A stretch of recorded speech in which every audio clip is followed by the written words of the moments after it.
Глава 466. Отчаяние инь-духа. 10 трупных монстров выпустили своих исходных духов.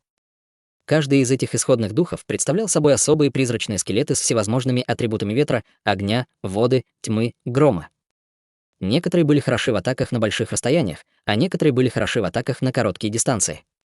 Сила инь-духа достигла своего пика, и ее исходный дух также был освобожден.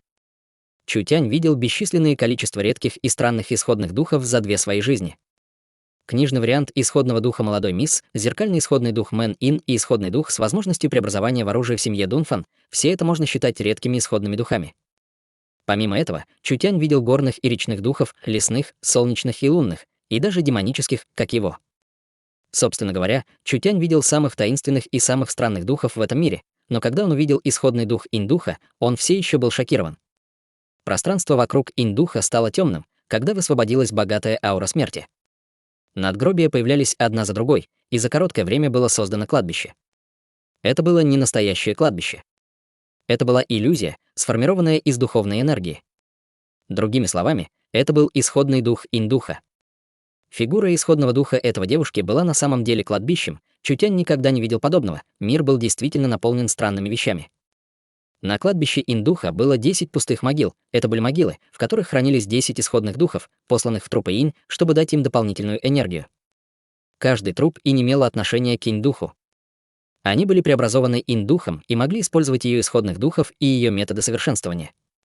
Все, что знал инь-дух, было отправлено в трупом инь через ее исходный дух, что позволило каждому из этих трупных монстров иметь несколько методов совершенствования в царстве совершенства. Это самодельное писание духа инь. Инь-дух весело рассмеялась, когда 10 трупных монстров одновременно открывали свои рты, говоря от имени инь-духа, чем могут удивить твои трупы инь, чтобы конкурировать с этим. Мы даже еще не начали бой, не спеши с громкими заявлениями. Хорошо, тогда я дам тебе понять после твоего проигрыша. 10 трупов монстров были покрыты демонической ци, когда они летели в небо, и из них постоянно выходили бесчисленные призраки. Они сложили руки и сжали гигантскую черную печать. Большая ручная печать глубокого инь. У 18 божественных слуг даже не было возможности сделать свой ход. 10 несравненно свирепых больших ручных печатей пронеслись над ними, и у них не было никакого шанса на сопротивление, мгновенно падая, как воздушные змеи с обрезанными струнами. Мэн Ин увидела эту шокирующую сцену, и ее подбородок вскоре упал от шока. Черт возьми, эти трупные монстры также могут использовать секретную технику высокого уровня. Чэнь Бинву сказала с серьезным выражением: в них вложено совершенствование инь-духа. С точки зрения скорости и интенсивности атаки этих трупов инь должны достигать уровня мастерства бесконечного инь. Хотя эти трупы инь находятся только во 2-м слое царства истинного духа, их яд и сила не являются слабыми. Прибавив к этому, то чему их научила инь-дух, с помощью нескольких методов совершенствования царства совершенства, они могут не проиграть даже в битве с 3 культиваторами истинного духа. Мэн Ин сказала с недоверием: есть ли в мире такая мощная техника совершенствования? На самом деле в этой технике совершенствования есть недостаток. Поскольку у трупных монстров нет никакой духовной энергии, их сила исходит от инь-духа. Чэнь Бинву сказала с мрачным выражением: это также означает, что инь-дух высвободила 10 исходных духов из своего основного исходного духа, полностью игнорируя его. Большая часть ее духовной энергии сейчас находится внутри трупных монстров, так что это означает, что инь-дух сейчас очень слаба. Хотя она находится в 4-м слое царства истинного духа, потеря силы своего исходного духа означает, что ее можно считать только обычным культиватором царства истинного духа. Мэн Ин вздохнула с эмоциями. Хотя она ослабла, она все еще может защитить себя. Она все еще очень, очень сильна, несмотря ни на что. Ха. Инь-дух была счастлива, как ребенок, получивший леденец на палочке. Они упали, все упали. Твои трупы инь не смогли нанести даже одного удара. Интересный исходный дух и техники совершенствования — поистине настоящий талант. Чутянь потер подбородок, глядя на инь-дух. Я обнаружил, что ты мне немного нравишься, ты должна просто последовать за мной. Инь-дух была полна отвращения. Брось это. Ты уже проиграл. Она проглотила свои слова обратно, прежде чем она успела даже закончить, потому что божественные слуги, сбитые насильственной атакой, снова начали вставать один за другим. Более того, они, похоже, совсем не были повреждены. Даже при том, что они столкнулись с мощной большой ручной печатью инь, у них фактически не было ни единственной царапины. Их темная бронзовая кожа словно была отлита из чистой бронзы, и это давало людям загадочное чувство неуязвимости. Твои трупы инь кажутся немного странными. Самое захватывающее еще впереди. Инь-дух фыркнула. Разве это не всего лишь небольшое количество навыков? Она не верила, что не сможет победить эти трупы инь.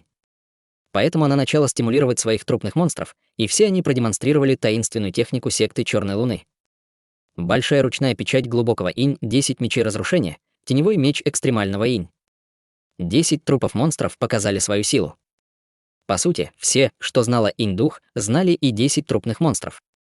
Техники совершенствования в царстве совершенства и с несколькими другими мощными таинственными искусствами и военными техниками — это был мощный шторм атак, божественных слуг снова и снова отправляли в полет, а затем они снова и снова вставали. Казалось, что Чутянь намеренно не сопротивлялся, скрестив руки перед грудью, как будто он смотрит пьесу. 5 минут, 10 минут. С каждой секундой, с каждой минутой инь-дух все больше и больше удивлялась. В конце концов, ее удивление превратилось в неверие. Независимо от того, сколько было сильных атак, все было бесполезно, даже если божественные слуги были разорваны в клочья. Они всегда могли восстановиться за короткий промежуток времени. Было все больше и больше потребления. Ни один божественный слуга не был уничтожен. Почему это было так? Может быть, у этих трупов инь были бессмертные тела? Чутянь улыбнулся инь-духу и сказал: «Я надеялся, что глава секты сможет использовать какой-нибудь новый трюк, но я никогда не думал, что все будет так банально. Твои трупы инь не так уж и хороши». Бледное личико инь-духа стало черным. Эти 10 монстров трупов всегда были ее гордостью, но теперь Чутянь расценила их как шутку. Это растоптало ее гордость, как она могла не злиться. Голос Чутяня стал более резким, когда он сказал: «Эта ставка несправедлива для тебя, в конце концов, их сила не на том же уровне. Если это будет рассказано другим, они скажут, что я издевался над маленькой девочкой. Я предлагаю тебе попробовать другой метод. Пусть твои трупы и не объединятся, и если они смогут заблокировать одну атаку божественного слуги, не упав, это будет моя потеря. Ты заходишь слишком далеко». Инь-дух пришла в ярость. Чутянь пожал плечами. Это было всего лишь небольшое предложение. Если ты не хочешь принять его, у меня нет другого выбора. Тогда продолжай атаковать как раньше.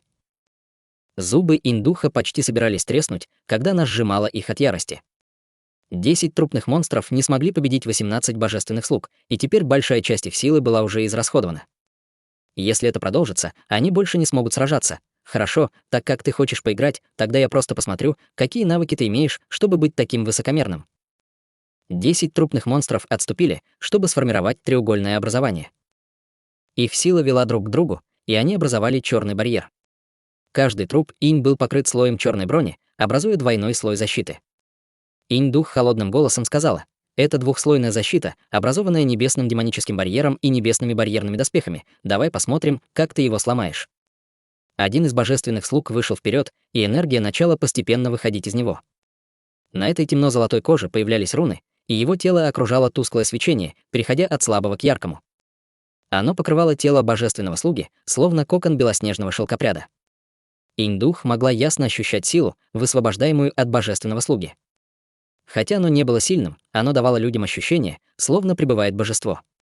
Аура божественного слуги была собрана быстро, как бесчисленные реки и озера. Божественный слуга махнул рукой, из его кожи потекла темная золотая кровь. Инь-дух много раз нападала на божественных слуг, но они не теряли ни капли крови, как будто у этих монстров вообще ее не было. В настоящее время темная золотая капля крови следовала за движением его руки, покрывая его руку как слой воска. Подготовка завершена. «Моя атака грядет».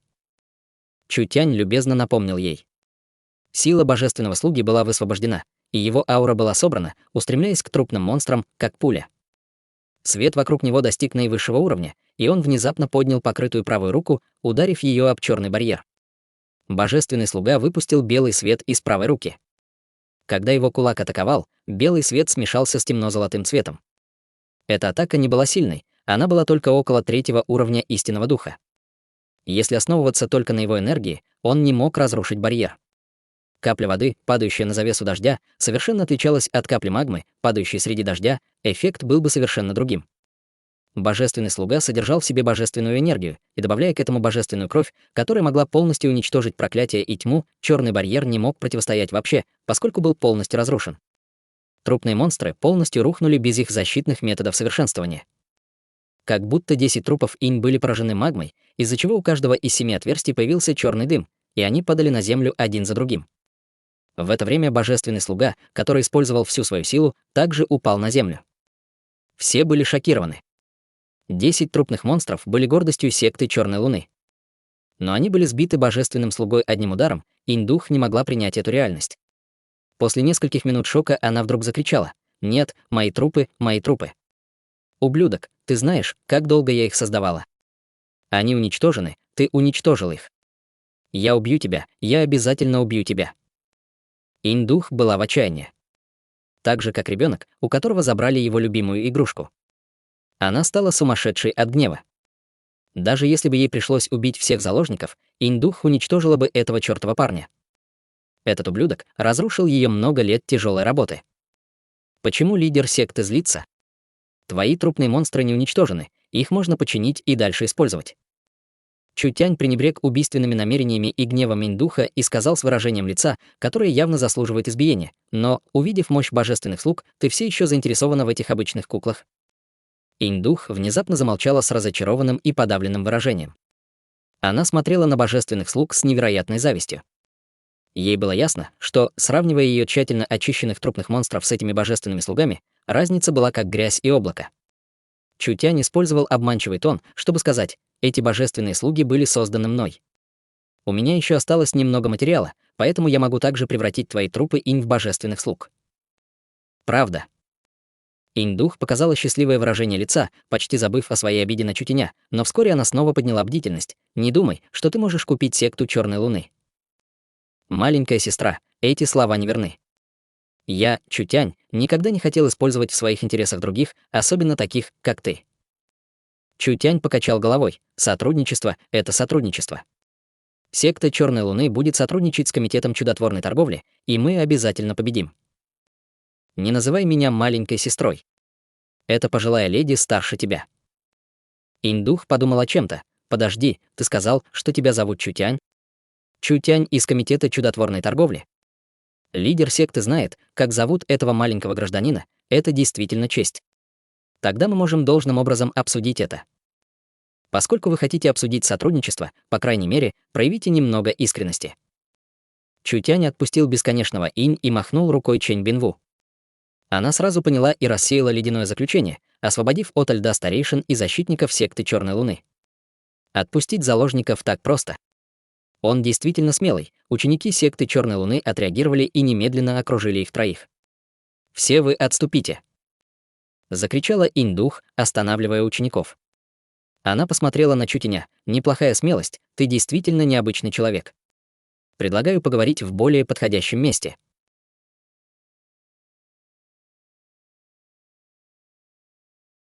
Глава 467. Переговоры. Чутянь сидел за столом для переговоров со слабой улыбкой. Маленькая лиса зевнула, когда лежала на его плечах. Чэнь Бинву стоял слева от него, Мэнин стояла справа от него, а 18 божественных слуг стояли позади него. Если бы человек не знал ситуацию, они бы подумали, что Чутянь был богатым мастером, с 2 красавицами и со своими телохранителями за спиной на чаепитии. В противоположность этому, несколько десятков старейшин секты Черной Луны, защитников и вице-лидер Бесконечный Инь были возмущены его бесстыдством. Эти люди были известными людьми в Великом Чжоу, и один удар каждого из них мог потрясти страну Великого Чжоу, но теперь они могли только беспомощно наблюдать за Чутянем. Лидер секты, зачем нам вести переговоры с этим ублюдком? Этот парень заставил секту Черной Луны потерять лицо. Если сегодняшние события станут известны, мы потеряем наш престиж, накопленный за 2000 лет. Куда пойдет честь Небесной горы Инь? Убить его, убить его. Люди Черной Луны сердито кричали. Трудно было простить действия группы Чутяня. Этот вопрос не только подорвал их личный престиж, но и опозорил Небесную гору Инь из 6 знаменитых гор Великого Чжоу. То, что было накоплено за 1000 лет, будет уничтожено таким маленьким ребенком, маленькому телу Индуха, казалось, было около 10 лет, и, добавив красное платье без каких-либо складок, она выглядела как кукла. Где она вообще выглядела как лидер секты? Однако присутствие посреди этих стариков таким важным образом вызывало у людей очень странное чувство. Как бы ни были злы старейшины и учителя секты, выражение ее лица не менялось от начала до конца. Пара больших черных глаз с любопытством смотрела на Чутяня. Она не могла понять, почему Чутянь не боялся, даже сейчас, когда у него не было заложников. Индух был в 4-м слое истинного духа, и здесь было несколько старейшин с приличной силой, а также десятки тысяч элитных совершенствующихся. Если бы она хотела убить их, они не смогли бы убежать, несмотря ни на что. Будь то холодная, элегантная Чэнь Бинву или молодая, незрелая Мэн Ин, или таинственный Чутянь, они никогда не проявляли нервозности. Это означало, что у них было преимущество, но какое преимущество они могли иметь? «Эй, маленькая сестра, ты можешь заставить этих диких собак закрыть рты?» Чутянь перешел в более удобное положение на стуле. Мы говорим о судьбе секты Черной Луны. Чему весь этот шум? Я уже сказала, не называй меня маленькой сестрой.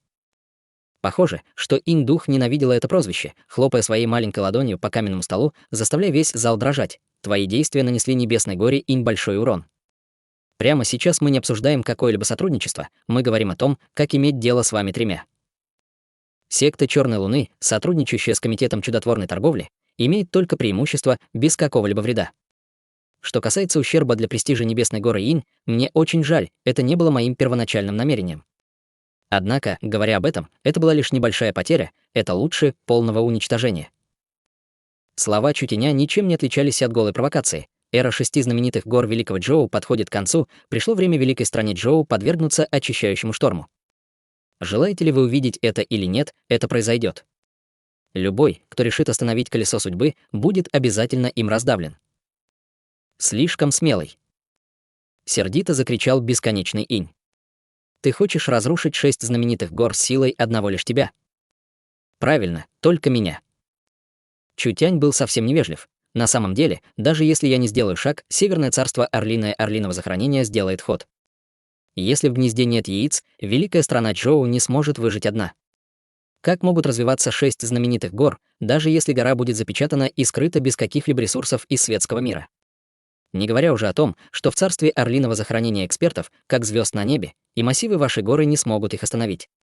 Не говоря уже о том, что вы не сможете удержать секту, вы даже не сможете защитить могилы своих предков. Старейшины были так разгневаны, что почти ринулись в бой.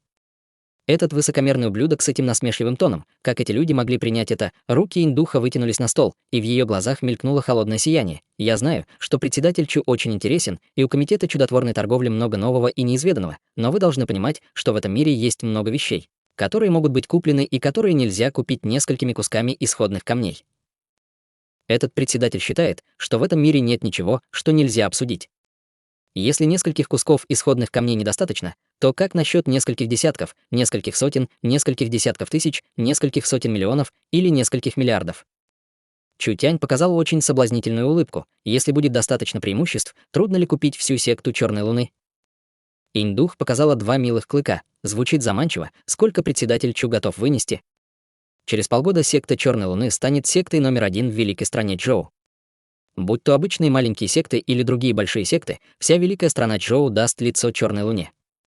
У всех вылезли глаза. Разве этот парень понимал, что он говорит? 6 знаменитых гор сражались в течение тысячелетий, и даже если одна секта взяла все под свой контроль, это не продлилось бы больше 100 лет.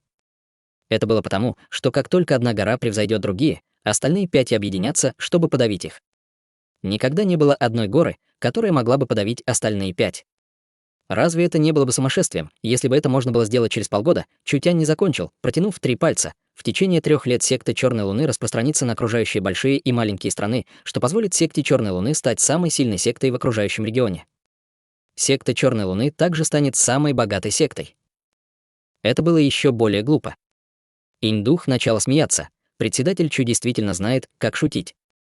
С небольшой силой Комитета чудотворной торговли вы на самом деле говорите что-то такое большое, это просто слишком смешно. Если маленькая сестра-лидер секты так думает, это означает, что у вас нет четкого понимания Комитета чудотворной торговли. Черт! Инь-дух в гневе разбила кусок стола. Я уже сказала, не называй меня маленькой сестрой. Чутянь полностью проигнорировал гнев Инь-духа. Посмотрите на 18 божественных слуг позади меня. Как вы думаете, Комитет чудотворной торговли все еще обычная компания? Я признаю, что твои божественные слуги не так уж и плохи, но что они могут сделать? Инь-дух посмотрела на божественных слуг с глазами, полными желания. Если бы ее «Писание духа Инь» использовалось с этими божественными слугами, то насколько они были бы сильны? У тебя нет способа доказать свою силу. Если оно основано на твоем устном обещании, как секта Черной Луны может поддержать тебя? Ты считаешь себя слишком важным. Твои слова логичны. Чутянь подумал, у вас есть пространственные кристаллы в вашей секте. Пространственные кристаллы очень ценны, но, естественно, Небесная гора Инь имеет несколько. Зачем ты спрашиваешь? Тогда это будет проще. сказал Чутянь. Я немедленно заменю твои 10 трупов инь, ты можешь просто заплатить пространственными кристаллами. Я думаю, что этот бизнес для тебя не имеет никаких потерь. Ты можешь превратить мои трупы инь в божественных слуг. Я не могу, мне не хватает материалов. Однако, хотя я не могу полностью превратить их в божественных слуг, они могут быть примерно одинаковыми. У них будет такая же мощная сила восстановления божественных слуг и только около половины их силы. Такого рода марионетки нежити называются слугами смерти. Когда Индух услышала, что они не будут такими же сильными, как божественные слуги, ее сердце наполнилось небольшим недовольством. Но когда она услышала, что они будут обладать такой же мощной силой восстановления, это предложение все равно стало для нее очень привлекательным. По крайней мере, заплатить можно будет пространственными кристаллами, это определенно не потеря.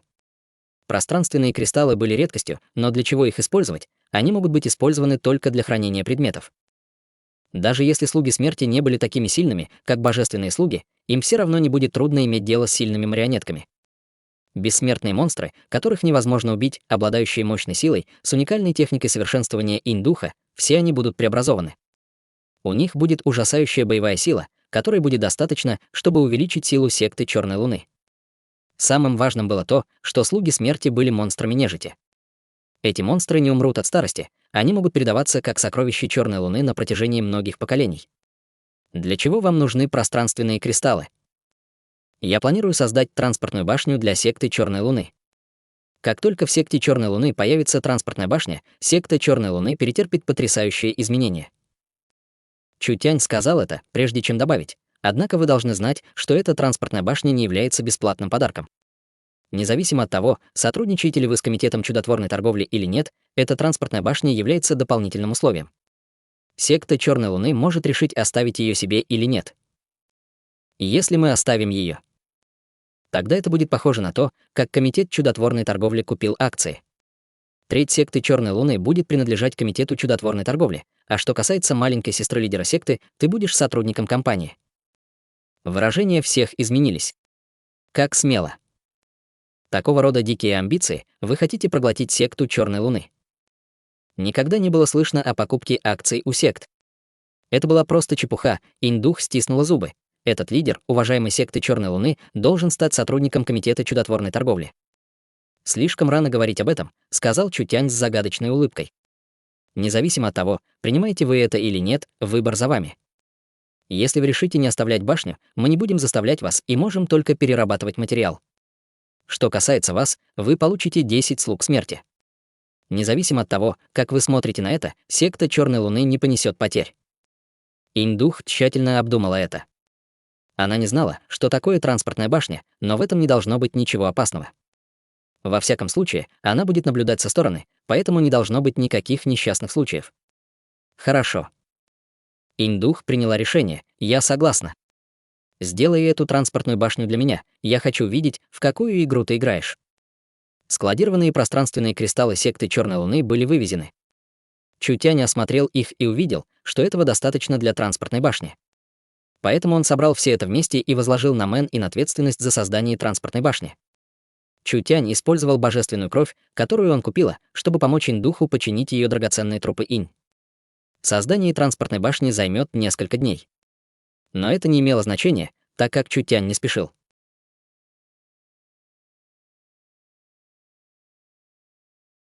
Глава 468. Побочные эффекты кровных линий. Когда Чутянь помогал Индуху совершенствовать слуг смерти, Чутянь не оставался без дела. Он съел несколько пилюль, чтобы поднять свое совершенствование. Теперь Комитет чудотворной торговли контролировал город в центре леса хаоса, и они также контролировали Олдман, в компанию поступали различные виды ресурсов, так что группа Чутяня могла успешно совершенствоваться. Любой пилюли из их карманов было достаточно, чтобы обычные культиваторы устроили за нее бойню. Пилюли, которые Мэн Ин ела каждую неделю, были равны сбережениям, которые обычные культиваторы получали за несколько лет. В таких условиях даже человек с худшим врожденным талантом может стать пиковым экспертом. Конечно, они покупали в основном обычные священные травы. Пилюли, созданные из этих священных трав, оказывали большое влияние на совершенствование, но только при медленной и правильной подготовке. Небесные и земные сокровища, которые могли бы повысить уровень совершенствования на 1-2 уровня, было трудно получить даже с текущими богатствами и каналами Комитета чудотворной торговли. Такие вещи зависели от удачи. После того, как Чутянь сразился с Личем и проглотил пилюлю звездного света, а также немного совершенствовался, он уже достиг пика первого слоя царства истинного духа. Сегодня он внезапно почувствовал, что этот критический момент вот-вот созреет. Его шанс прорваться приближался, Чутянь не хотел упускать эту возможность, поэтому он немедленно нашел пещеру старейшин из секты Черной Луны. Небесные горы Инь были одной из 6 больших духовных гор Великого Джоу. Эта земля для культивирования, наполненная духовной энергией, была идеальной для совершенствования. Тем не менее, Чутянь не только зависел от духовной энергии из духовной вены, чтобы пробиться, он также вынул око звезды. Он активировал свое бессмертное тело звездного света. Чутянь чувствовал чистую звездную энергию, в настоящее время проникающую в его тело из техники совершенствования. Чутянь был покрыт слоем звездного света, который переходил от слабого к сильному, от яркого до тусклого. Звездный свет становился все более и более интенсивным, охватывая все его тело, превращая его в человека, созданного из света. Око звезды на его ладони становилось все меньше и меньше. Звездной энергии, содержащейся в этом оке звезды, было достаточно, чтобы транспортная башня работала в течение 10 лет. Теперь оно было полностью поглощено Чутянем, напав на каждую клетку, которая была в его теле, и трансформировав каждую его часть. Белый свет внезапно изменился. Как будто воздух исчез, и высвободились колебания. Хонг, большой взрыв произошел с вершины небесной горы Инь-Индух, стояла перед большими бочонками, наблюдая, как 10 слуг смерти трансформируются божественной кровью, когда ее напугал взрыв. Неужели кто-то напал на секту? Инь-Дух быстро вылетела, поднимаясь в воздухе на 50 метров. Когда она посмотрела вдаль, то увидела, как группа звездных лучей взорвалась в воздухе, мгновенно расцветая на горизонте. Море звезд хаотично танцевали, создавая прекрасную картину. Это странное зрелище привлекло множество сторонних наблюдателей. Вся секта Черной Луны была в шоке, они не знали, что происходит. Маленькое тело Инь-Духа парило в воздухе, как маленькая кукла в красной одежде. Она могла почувствовать атрибут этой энергии, разве это не техника защитного совершенствования, которую совершенствовали эти люди? Эта защита уже не уступала никаким методам совершенствования царства совершенства, о которых Инь-Дух знала. Может ли эта техника совершенствования стать еще сильнее, что это за мощная божественная техника, Инь-Дух не могла не желать изучить эту технику совершенствования. Если бы она использовала свое писание Духа Инь, разве она не позволила бы слугам смерти иметь такую же защитную способность? Сила слуг смерти была бы увеличена еще на 1 уровень. Небесная гора Инь. На мирном холме. Чэнь Бинву сидела одна в оцепенении. В прошлом году Чэнь Бинву уже чувствовала, что родословная ее семьи медленно восстанавливается. В бою несколько дней назад она, наконец, активировала родословную своей семьи, которую можно считать величайшим урожаем, который она получила за последнее время. Когда ее родословная была активирована, совершенствование Чэнь Бинву не просто получило прорыв, а, что более важно, она могла использовать секретные техники и энергию, запечатанную в родословной. Ее боевая сила уже не могла сравниться с предыдущей. Ее длинные черные волосы стали похожими на лед, они переливались белоснежным и голубым и выглядели как серебряные нити. Это было похоже на лед, запечатанный миллионы лет, окружавший ее тело холодом. Это сделало ее ауру намного холоднее, а красоту еще более изысканной. Это был знак того, что родословная королевского клана Великого Джоу была полностью активирована. Королевский клан Великого Джоу, принцесса Великого Джоу, после всех этих лет, она забыла, что у нее все еще была эта личность. Когда она покинула великую страну Джоу, ей было всего 17-18 лет. Она думала, что найдет место, где никто не будет заниматься боевыми искусствами, и будет там мирно жить, пока не умрет от старости. Она никогда бы не подумала, что, возродившись 18 лет спустя, она вернется таким образом. «Хей, старшая сестра Бинву, почему ты смотришь на закат в одиночестве?» За ее спиной раздался голос. Кто бы это мог быть, и если не Чутянь? Чэнь Бинву повернулась, чтобы посмотреть на него, и обнаружила, что Чутянь немного отличался от предыдущего. Его тело было покрыто слабым слоем света, который не был виден невооруженным глазом. Его мог видеть только тот, кто культивировал бессмертное тело звездного света, как Чэнь Бинву. Итак, это ты был причиной взрыва только что. Похоже, что ты прорвался с помощью своей техники совершенствования. Чэнь Бинву несколько секунд смотрела на Чутяня, прежде чем сказать: «Кажется, твое совершенствование также получило прорыв». Когда аналитическая способность этой девочки стала такой сильной, правильно, его бессмертное тело звездного света достигло царства совершенства, и его совершенствование достигло 2-го уровня истинного духа.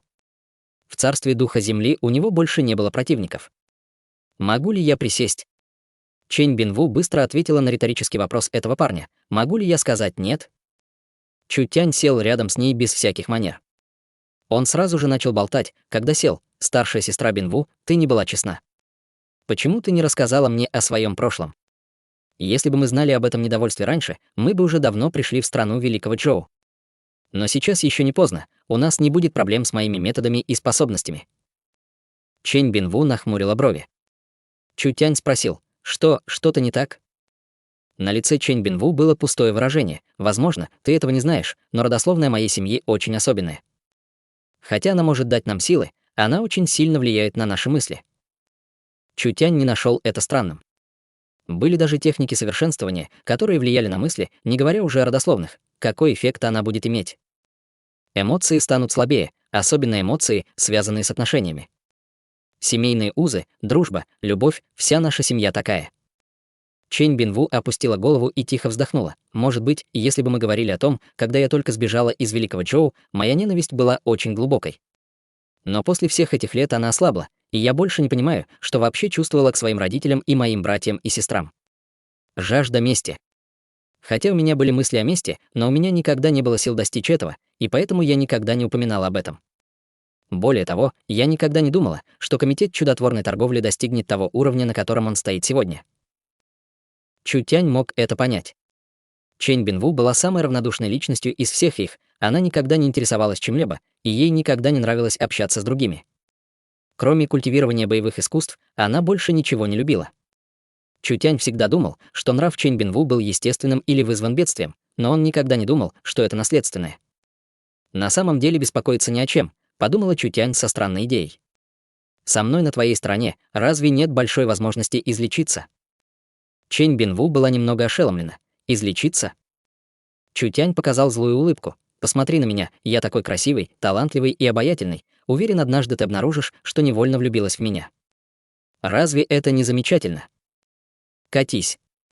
Чэнь Бинву заморозила окрестности взмахом руки. Чутянь быстро отступил. Чёрт, это просто шутка. Хорошо, если ты не чувствуешь любви, но не слишком ли ты чувствительна к гневу? Кто сказал, что я не чувствую любви? Чэнь Бинву не знала, злилась ли она или это было что-то еще. Ее белоснежное лицо было покрыто слабым румянцем. Медленнее, просто немного медленнее, чем другие, ты понимаешь? Чутянь проявил бдительное выражение, как маленький кролик, на которого смотрит волк. Ты говоришь, что действительно можешь влюбиться в меня? Предупреждаю, у меня есть девушка. Чэнь Бинву увидела его дешевую и злобную внешность, и ее сердце наполнилось гневом. Иди и умри. Всего за несколько минут весь холм был покрыт льдом. Эта свирепая женщина преследовала Чутяня по всему холму, и когда ситуация была критической, Мэнин вовремя связалась с ними через устройство связи, сообщив, что транспортная башня готова. Чэнь Бинву вернулась к своей холодной внешности. «Иди и найди свою маленькую возлюбленную». Чутянь засмеялся. «Старшая сестра Бинву, будь то в гневе или в счастье, ты очень милая, так что не будь такой серьезной весь день. Улыбайся чаще в свободное время». «Как я могу улыбаться, если я должна видеть тебя каждый день?» Эти слова заставили Чутяня поперхнуться слюной. Рот этой девушки был довольно ядовитым. «Тогда будь злой, ты особенно красива в гневе». Чутянь сбежал после этих слов, боясь, что другая сторона снова нападет. Чэнь Бинву наблюдала, как Чутянь уходит, и в ее глазах появилась слабая вспышка. Слегка вздохнув и чувствуя себя немного грустной и беспомощной, она последовала за ним. Через несколько дней Мэн Ин наконец закончила транспортную башню. Лидер секты Черной Луны Индух появилась с группой старейшин. Посмотрев на транспортную башню несколько раз, она показала сомнительное выражение. «Это то, что вы сделали. Какая польза от этого?» Чутянь вставил око звезды, и транспортная башня была активирована. Он повернулся к Индуху и сказал: «Сотрудничество нуждается в небольшом обсуждении. Я прошу лидера секты посетить штаб-квартиру Комитета чудотворной торговли». «Вы хотите, чтобы я отправилась в великую летнюю страну?» «Неправильно». Вмешалась Мэн Ин и с гордостью сказала: «Наша штаб-квартира находится в городе чудес, а не в великой летней стране». Город чудес — это город в центре леса хаоса. Есть ли ошибка? Лес хаоса, люди секты Черной Луны были ошеломлены. Как Комитет чудотворной торговли мог оказаться в лесу хаоса? Центр леса хаоса находился на расстоянии десятков тысяч миль. Сколько времени потребуется, чтобы добраться туда? Не говоря уже о том, что лес хаоса был очень опасным, и даже эксперт по трансформации духа не посмел бы пообещать безопасное путешествие. Чутянь похлопал по транспортной башне рядом с ним. Лидеру секты не нужно беспокоиться, у города чудес также есть транспортная башня. Путешествие между двумя транспортными башнями, даже если они будут разделены миллионами миль, занимает лишь одно мгновение. Это так же просто, как сходить в ванную. Эти слова ошеломили всех здесь. Черные глаза индуха широко раскрылись от удивления. Может ли это быть способностью транспортной башни? Не только это. Чутянь достал свиток, сделанный из ИК-звезды.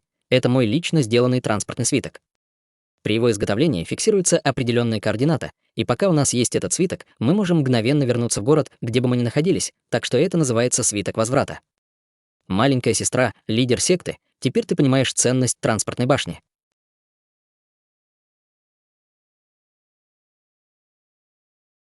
Глава 469. Сила 0. Сомнение в сердцах людей секты Черной Луны было разрешено. Неудивительно, что они вызвали такой большой беспорядок в секте Черной Луны без страха. Это потому, что у этих людей были так называемые свитки возврата, которые мгновенно могли телепортировать их назад. Они могли бы легко ускользнуть, если бы встретили что-нибудь опасное, и различные ограничения и массивы на Небесной горе им просто не имели смысла. На континенте никогда не было ограничений, которые могли бы закрыть пространство, если только трое из них не были бы убиты до того, как свитки могли бы быть активированы. Трое из них не были слабыми, для них не было никакой проблемы вернуться целыми. Поэтому у них была уверенность, что они могут действовать без страха.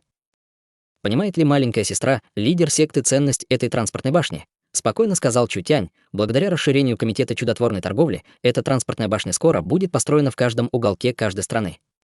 Нетрудно представить преимущества, которые может принести транспортная башня на таком этапе. Даже если мы не будем говорить о преимуществах транспортной башни, если в вашей секте будут распространены транспортные свитки для вашей транспортной башни, это эквивалентно дополнительной жизни. Независимо от того, какое рискованное приключение будет предпринято, всегда будет надежда. Люди секты Черной Луны были ошеломлены в безмолвии. Как это небесное явление вообще было создано? Индух взвесила этот вопрос в своем сердце, стоило ли обменять часть секты Черной Луны на эту транспортную башню. Пока она не могла ответить на этот вопрос, ей сначала нужно было увидеть штаб-квартиру Комитета чудотворной торговли. Это все пока что слова, кто знает, так ли проста в использовании эта транспортная башня, как ты говоришь.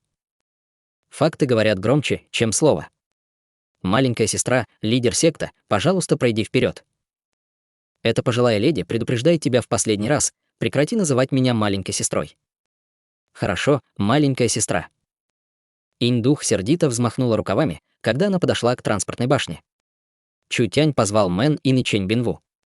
Транспортная башня загорелась, и вокруг них появилась пространственная энергия. Пространственная энергия начала создавать колебания в воздухе. Эта вещь действительно так удивительна, это место было в десятках тысяч миль от леса хаоса. Штаб-квартира Комитета чудотворной торговли находилась в центре леса хаоса, который был в 5-6 раз дальше Великой Летней страны. Даже с самосовершенствованием индуха верхом на демоническом звере потребуется 5-8 дней безостановочного путешествия, чтобы добраться туда, на такое большое расстояние можно было просто телепортироваться, будут ли опасности в процессе телепортации.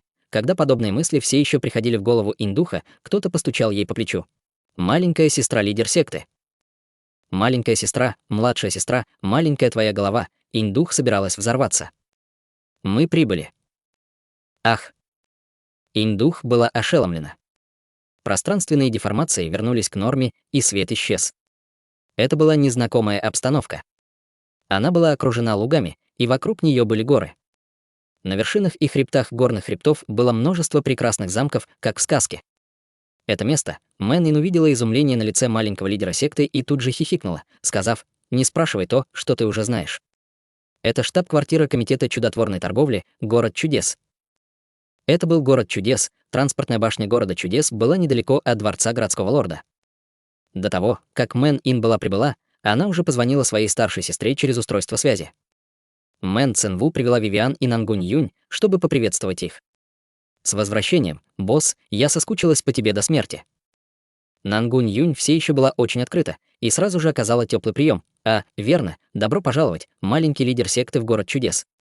Я Нангунь Юнь, и я доверенное лицо босса. Эта девушка знала, как использовать свои связи. Когда она стала доверенным лицом этого отца? Ин, старший брат. Вивиан телепортировалась и сразу же схватила руки Чутяня и Мэн Ин, повеселились ли вы на улице? Телепортация, врожденная пространственная энергия, Индух посмотрела на Вивиан и сжала брови. Совершенствование этой эльфийской девушки не было слабее ее и даже было немного сильнее ее. У комитета чудотворной торговли был такой эксперт, Мэнин взволнованно сказала: «Конечно». Чутянь повел меня в степь, это место бесконечно, а закат действительно прекрасен. Когда мы наигрались, мы отправились в великую страну Чжоу.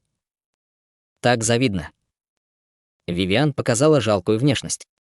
Она была одним из вицелордов города чудес и имела такой же ранг, что и Мэн Цинву. Когда Чутиня не было здесь, а Мэн Цинву была занята, в городе чудес было много мест, где она должна была показать себя, но как Вивиан могла хотеть делать такие вещи, ты должен взять меня в следующий раз, и я устал от леса хаоса. Тётя Бинву, твои волосы. Закричал шокированный голос Нангунь Юнь, почему они стали белыми? Чэнь Бинву посмотрела на нее спокойно. Разве я не рассказала вам через устройство связи? Нангунь Юнь лениво улыбнулась. Я все еще удивлена, но ты выглядишь красивее и моложе. Кажется, я больше не могу называть тебя тётя Бинву. Я явно должна называть тебя старшей сестрой, как босс и другие. Другие не относились к Чэнь Бинву как к старшей, но для Нангунь Юнь все было иначе. Чэнь Бинву прибыла в имперский город более 10 лет назад, и Нангунь Юнь познакомилась с 20-летней Чэнь Бинву, когда ей было 5 лет. Естественно, она привыкла называть ее так, и поэтому не могла переключиться. «Как хочешь». «Хорошо, хорошо, гость здесь. Мы можем поговорить об этом, когда вернемся. Мэн Цинву уже подошла. Она подошла к Индуху, которая еще не пришла в себя, и слегка поклонилась. «Приветствую вас, лидер секты. Я, заместитель председателя комитета чудотворной торговли и вице-лорд города чудес Мэн Цинву. Наш городской лорд оскорбил вас в небесных горах Инь, поэтому я приношу извинения от его лица. Мы подготовили прием в замке городского лорда, поэтому мы просим лидера секты присоединиться к нам». Похоже, что Индух был напуган до безумия, и лишь спустя долгое время она сказала: «Требуется лишь мгновение, чтобы вернуться отсюда в секту Черной Луны». Неужели маленькая сестра-лидер секты боится, что ты не сможешь вернуться? Чутянь небрежно посмотрел на Мэнин с улыбкой. «Раз это так, почему бы тебе сначала не прогуляться с ней туда-сюда?» «Поняла. Старшая сестра, дай мне полминуты. Я вернусь сразу же». Мэнин схватила Индух за руку и похлопала транспортную башню, чтобы активировать ее. «Лидер секты, пойдем». Индух еще не отреагировала. Свет телепортации появился снова. Когда стало тихо, она обнаружила, что стоит в роскошном дворце, и вокруг них были варвары. «Ах, разве это не мисс Мэн-Ин?» Руководитель отряда варварских берсерков быстро поклонился. «У вас есть бизнес в великой летней стране». «Нет, просто случайное путешествие.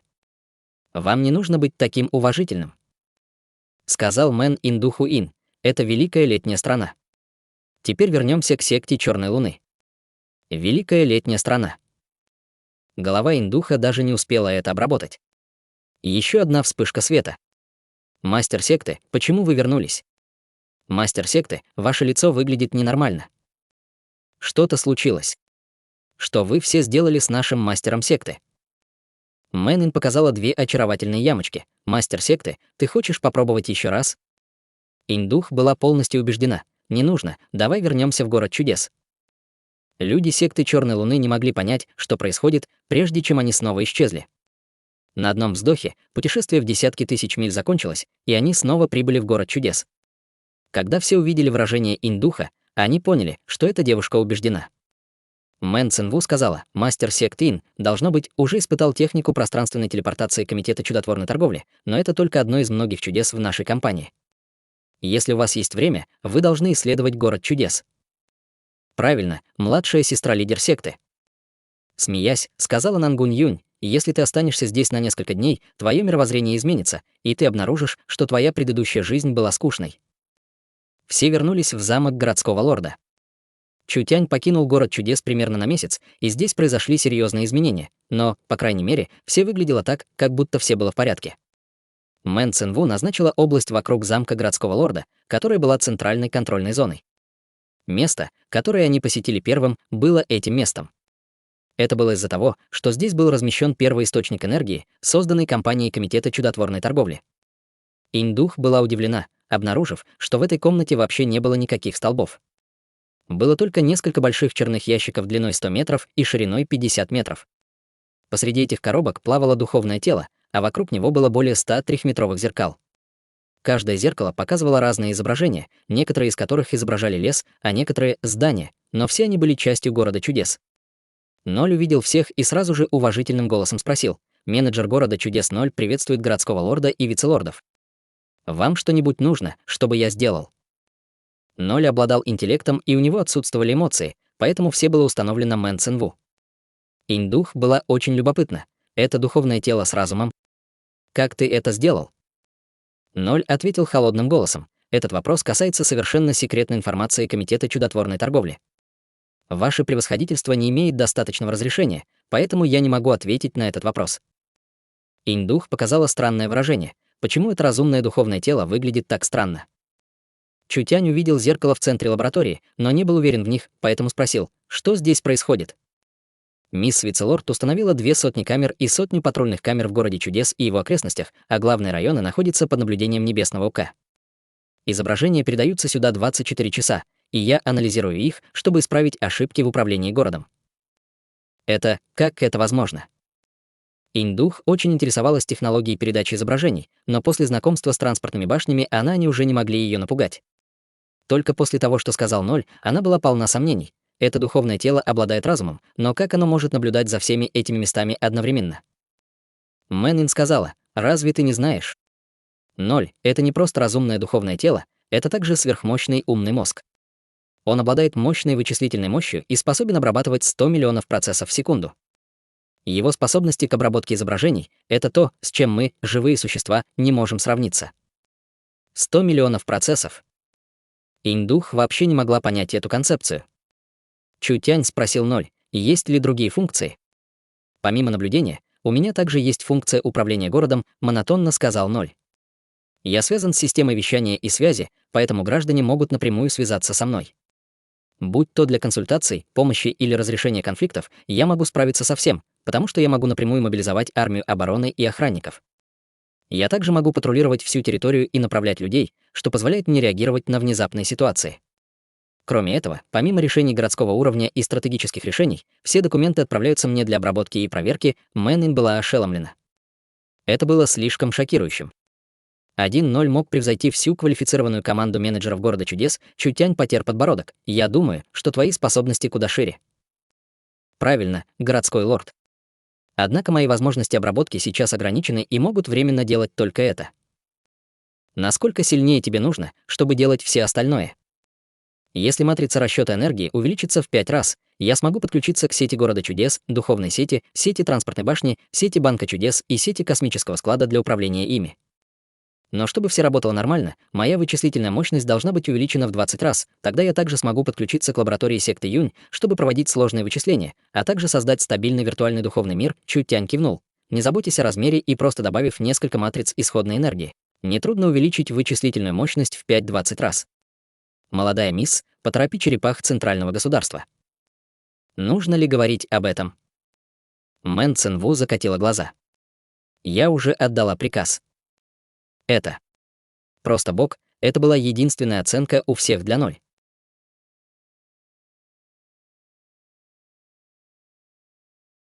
Глава 470. Стратегия и планирование.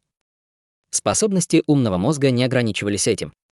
В будущем он мог бы также войти в другие аспекты жизни, такие как производственная индустрия, военное снабжение, сбор ресурсов, стратегическое планирование и даже создание новых изобретений.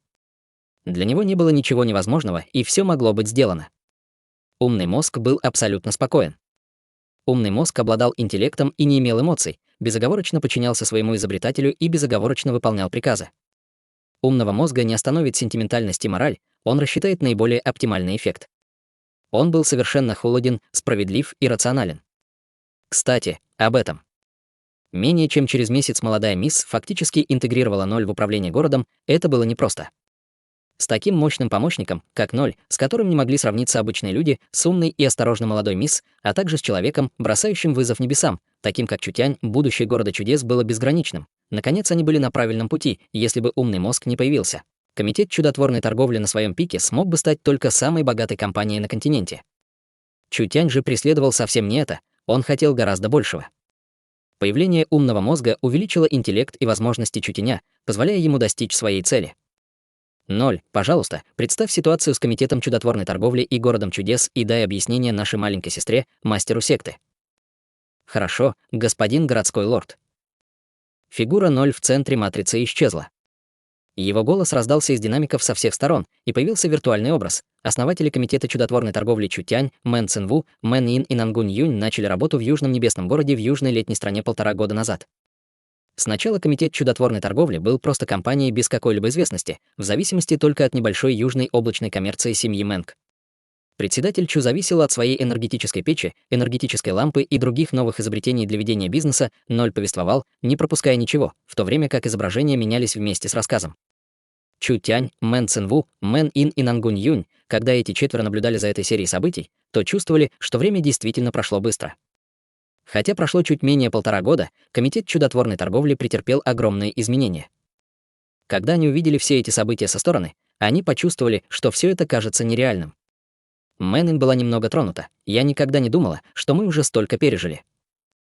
Ноль полностью проиллюстрировал историю и путь развития комитета чудотворной торговли. После напряженной работы в лесу хаоса в течение нескольких месяцев, комитет чудотворной торговли наконец-то основал свою штаб-квартиру в городе чудес. В настоящее время в комитете чудотворной торговли работают 140 тысяч рабочих, более 100 тысяч солдат, из 550 учеными высшего класса, недавно нанятыми карликом великим старейшиной Кларком, насчитывается более 3000 исследователей высокого уровня. Секта Чу только что завербовала пророка друидов Еду, шаманского священника Луза, Минотавра Арнольда и многих других, предоставив в общей сложности более 300 приглашенных чиновников. Комитет чудотворной торговли имеет 85 заводов. У них также есть большие исследовательские лаборатории в центральном и южном государствах Великой Летней страны, которые не уступают лабораториям карликов. Обладая таким мощным потенциалом для изобретений, они имеют неограниченное будущее. Ноль повторил историю комитета чудотворной торговли для всех. Каждый продукт комитета чудотворной торговли и каждая сделка были очень просто описаны, прямо нападая на разум индуха. Хотя она слышала в секте Черной Луны, что в южной летней стране появилась невероятная компания, и она также попробовала консервы и электрические лампы, которые пришли от торговых караванов. Индух никогда бы не подумала, что комитет чудотворной торговли станет настолько могущественным. Это было действительно невероятно. Индух была по-настоящему удивлена не из-за чудесного подъема комитета чудотворной торговли, а скорее из-за этого неаккуратного молодого человека рядом с ней. Возникновение комитета чудотворной торговли было не длинной историей коммерческой империи, а скорее чудом, созданным этим парнем, не было никаких сомнений. Чутянь определенно была душой комитета чудотворной торговли. Хотя Чутянь не управлял компанией, если бы в комитете чудотворной торговли не было Чутяня, они бы не достигли своей нынешней стадии даже через 100 или даже 1000 лет. Индух никогда бы не подумала, что этот высокомерный и ненавистный человек действительно настолько могущественен.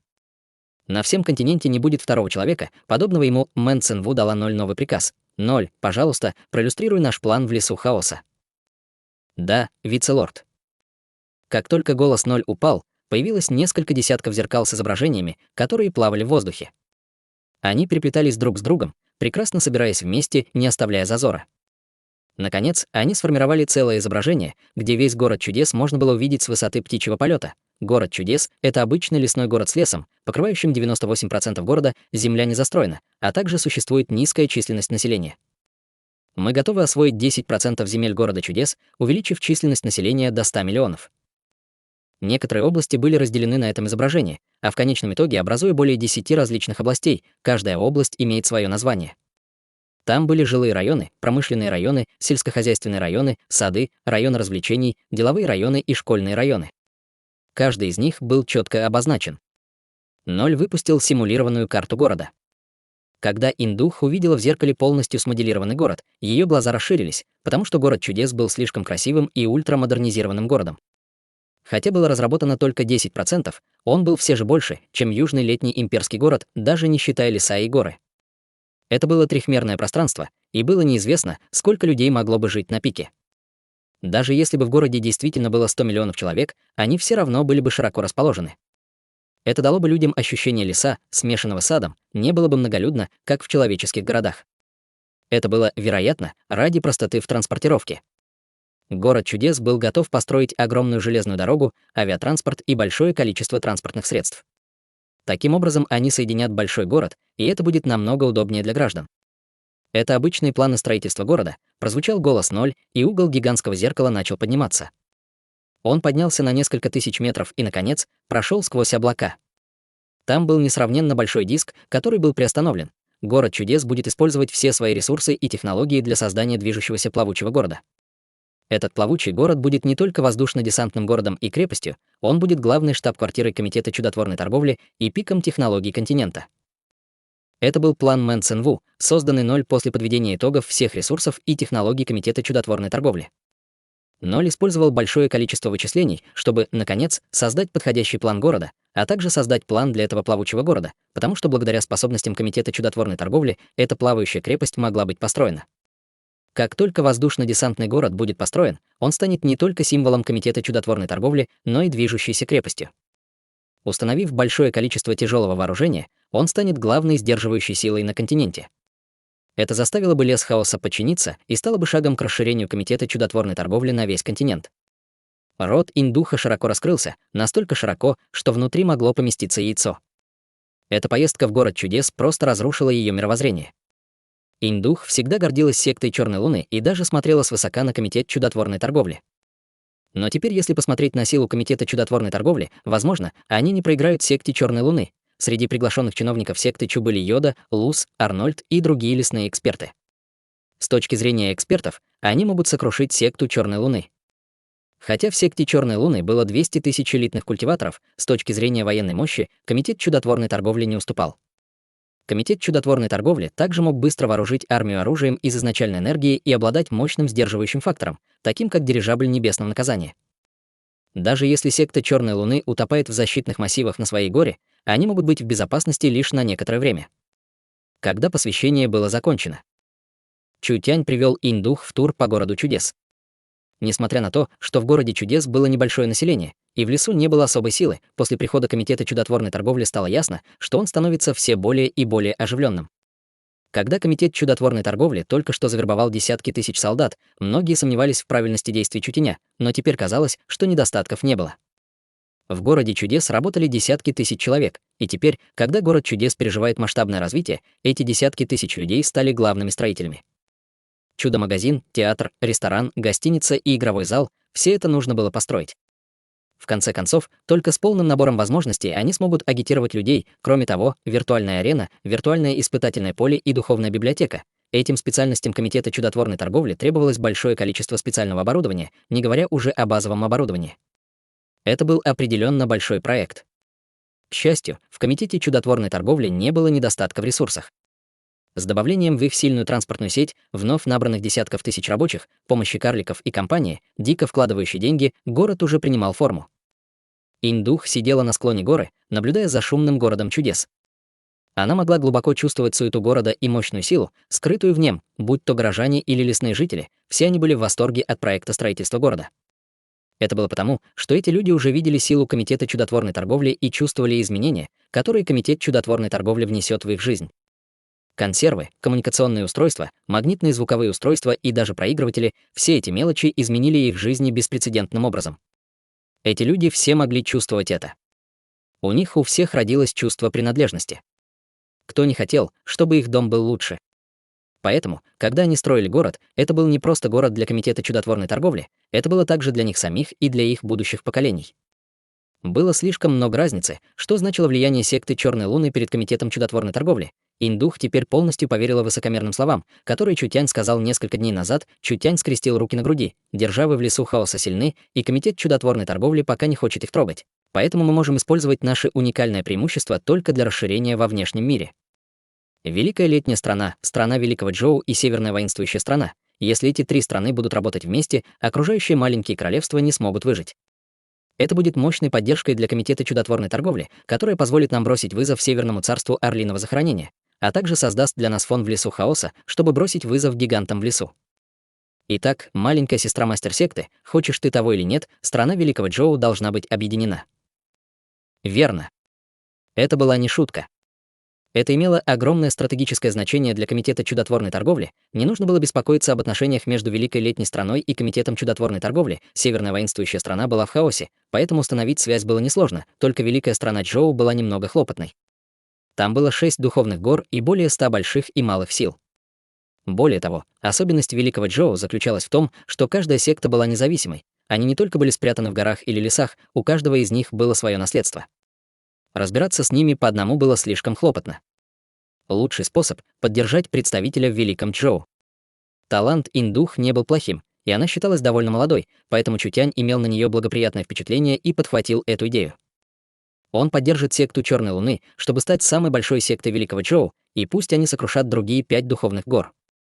Он также восстановил бы королевский клан Великого Чоу, чтобы контролировать другие большие и маленькие секты в светском мире.